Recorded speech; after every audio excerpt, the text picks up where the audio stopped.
When Christian feminists come to question some things, I always see people who will say things like, why are you trying to upset the system? Why are you trying to change what has always been? Many people don't know about the daughters of Zelophehad. Yes, it is a story that the church doesn't tell, but I'm going to tell you.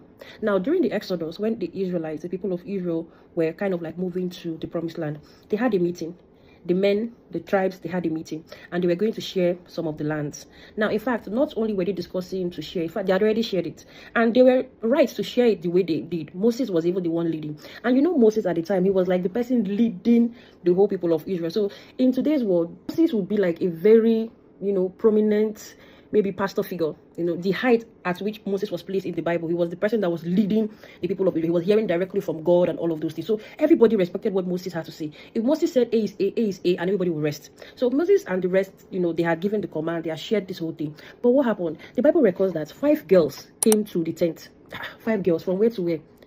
These girls were the daughters of a man called Zelophehad. He had died during that Exodus, and he was a good man, but he had no sons. And somehow they had shared all of this property, and they didn't give his family any, because you don't have sons, you have just 5 daughters. Now the Bible did not say that the daughters called Moses to one side to beg him, please, oh, you did not give us land, please, can you do something? No, the Bible records that in that tent they questioned Moses.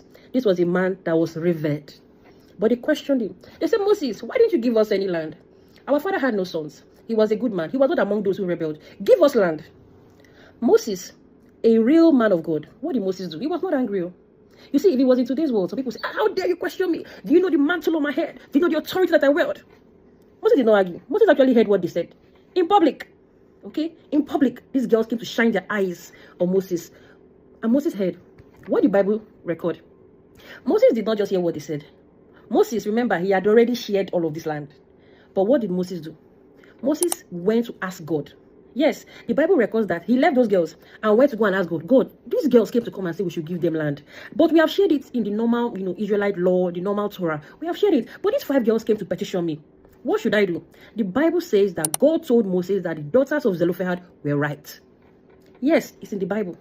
Moses may have been right, but the girls advocated for what was really theirs. And God stamped it. Now, not only did God tell Moses that the girls were right, God set a new law. Go and read the Bible, the book of Numbers. After the daughters of Zelophehad petitioned Moses, God then told Moses that from now on, if a man doesn't have sons, his property should go to his daughters. If he doesn't have daughters, then it should go to his brothers. Yes. And this is why I say every step of the way, be a self-advocate. Advocate for yourself in the church. As the Lord said, the Lord can receive. The book of Numbers tells us that the Lord can say, and you will petition, and the Lord will receive. The Bible says, God said, come, let us reason together.